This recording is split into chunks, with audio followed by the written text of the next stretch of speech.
For the longest time, the GCC was the main driver of the global economy. It basically sold oil really cheaply for US dollars and recycled it back into the US economy. So if the GCC were to be removed from the global economy, this would have tremendous consequences for everyone. So they say that in a month or two, the world will run out of strategic fuel reserves. And this is going to run a lot of airplanes. The bigger issue is that the Strait of Hormuz provides the world with 1/3 of its fertilizer. And right now it's growing season around the world. So it's very possible that in 5 months, 6 months time, we see widespread famine all around the world, especially in Africa. So the geopolitical consequences of what's happening in the Strait of Hormuz, it cannot be overstated. And unfortunately, the world is not at all prepared for the radical economic and geopolitical consequences of what's happening right now. So right now, Iran has exerted control and sovereignty over the Strait of Hormuz. It's collecting tolls de facto, and no matter what, they won't give it up because they can use the Strait of Hormuz to reconstruct their economy, to industrialize it, and to build stronger trade relations with China and Russia. So if status quo stands, then Iran has a lot to benefit. The United States has imposed naval blockade, basically trying to embargo Iranian ships, trying to export oil to China. From what we've seen, it's actually very hard to enforce this blockade because the Indian Ocean is so vast. And right now, the American Navy doesn't have the resources to enforce a full blockade. Right now, it's the UAE that is most desperate for war because they've lost control over trade. Dubai is a very important hub for trade and for finance in the Middle East, and its reputation has been shattered. And the only way for the UAE to regain its reputation as a safe harbor for transnational capital and for trade is by extinguishing the Iranian threat once and for all. Saudi Arabia is in a very precarious position because the Iranians control the Strait of Hormuz, but they also, through the proxies, control the Red Sea. And then Israel wants to see this war continue because Israel has the ambition for Greater Israel. So Israel has already discussed or warned that they will attack Turkey and Egypt next. And this is all part of the Greater Israel project. So I think that the situation in the Middle East, it's a powder keg. And it's very hard for the status quo to maintain itself. And eventually we will see a breakout of regional hostilities again, possibly with American airstrikes against Tehran, possibly with the Israelis creating a false flag incident in Strait of Hormuz, very much like the Gulf of Tonkin incident, which is what accelerated the Vietnam War. And so I don't really see things as staying as they are, but I wouldn't be surprised if the status quo were to maintain itself for the next 3 to 5 months. The reason why is that Trump does not want to be seen as a loser. He needs something to distract people's attention, and it's very possible that they come to a tentative agreement that is not at all sustainable, and then Trump switches his attention to Cuba. Right now, the Americans have imposed an embargo on Cuba. The Cubans can access fuel and food and water, and the Americans have also indicted Raul Castro. And this could be a replay of Maduro, where they indicted Maduro for weapons trafficking, and then they sent in special forces to kidnap him, basically. So it's very possible that we will see Cuba as the next global flashpoint. And as you know, Russia is heavily invested in Cuba. Both the Chinese and the Russians are trying to support Cuba in this very difficult circumstance. But it's entirely possible that North Korea, South Korea could also become another flashpoint. This war in Europe is only going to escalate. As you know, there was an attack on a student dormitory in Luhansk, Russia. Putin was very upset and he promised swift and decisive retaliation. So it seems like all gloves are off. But if Putin declares war, then Russia would switch to total war. So I see this conflict in the Middle East basically dragging the entire world into World War III. And right now, we're just waiting for the storm to break.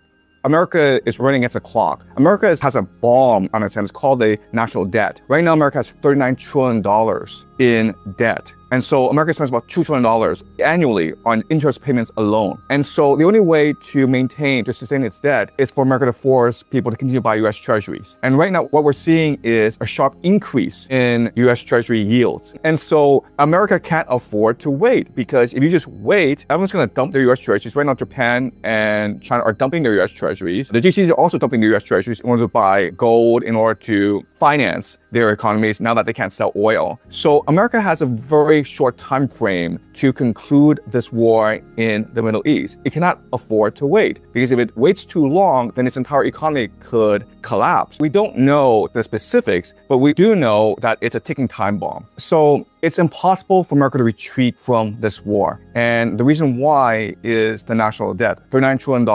And if America were to retreat from Iran, it would signal to the world that America is a paper tiger. It can no longer enforce dollar as a global reserve currency, and they'll be forced to dump US treasuries in order to finance their economies, especially the GCC. So retreat is just not an option. It's also not an option to continue the war as it is, where America bombards Iran continuously. And the reason why is that over those 6 weeks, when America was bombarding Iran continuously, they spent about 4 years of munitions. So their stockpile is depleted, right? So they cannot continue this air war. It doesn't get you anywhere. And so the only option that they have is to eventually insert ground troops, to use a ground invasion. But for that to happen, you would need a national draft. You would call up, about, I would say, at least 500,000 soldiers and send them off to Iran. And in that instance, you might have a possibility of winning. And in order for America to justify a national draft, you need a series of events to happen. Okay, you need a false flag incident. You need a justification to rally the American people. But you also need to create enough economic chaos within America and outside the world so that people will accept a ground invasion of Iran. So I think what's happening is that the Trump administration, they are intent on continuing this war, but they're just waiting for the economic pain to spread across the world so that the entire world begs America to end the Iran issue once and for all. And the world knows that there's no way that America surrenders. So the only option is to support America in its invasion. And already we're seeing NATO considering sending forces to the Strait of Hormuz. So there's a larger American grand strategy behind all this. So for the longest time in a unipolar world, America guaranteed peace and safety for everyone. And that's what allowed for global trade, and that's what allowed for a period of tremendous peace and prosperity. And now that America has $39 trillion in debt, and now that the American economy has basically been hollowed out because they've, financialized their economy and they shifted their manufacturing to China, now America cannot afford to guarantee peace and safety for the world. And so what America wants to do is shift the world into one of continuous conflict. So the grand vision is that America retreats back into the Western Hemisphere. It's something called the Monroe Doctrine, where it's complete control over all the nations of the Western Hemisphere, including Venezuela, Cuba. But after Cuba, we can imagine the Americans will target Canada, Greenland, Mexico, Colombia. So you create a fortress North America, and then you plunge the world into war by causing conflicts throughout the world. So in Europe, there'll be a war between the Russians versus the Ukrainians, backed by the Germans, the French, and the British. And while this war is raging, America will provide financing, armaments, and resources to Europeans to ensure that they will fight this war to the last European. And by doing this, the Americans can sustain their national debt and grow their economy. In Asia Pacific, we're seeing the same thing played out, where the Shangri-La Forum just concluded in Singapore, and China did send a representative, but China was not there. Peter Hegseth was there, the Japanese were there, the Filipinos were there. I think what's going to happen is that the Americans retreat from the Asia Pacific and let Japan and South Korea do more of heavy lifting, and they'll be backed up by American allies in the first island chain, specifically the Philippines. And the goal is to force these nations to come in conflict with each other so that they're now, again, forced to buy American armaments and resources. And so that's the world that America wants to create, a war of continuous conflict, which is very similar to World War II. Trump talks about how to make America great again. Well, World War II is what made America great, because the Europeans exhausted themselves on a battlefield, and then the Japanese exhausted themselves on a battlefield in China. And then towards the end, the Americans came up and cleaned house and conquered the world and established Pax Americana. So I will not be surprised if American strategists were not planning the same thing, where they want to plunge the world back into World War III, and then America will be left alone, and America can rebuild its manufacturing base. And eventually, when the time is right, America will then conquer the world again and establish Pax Americana again. That, I think, is the larger grand strategy here.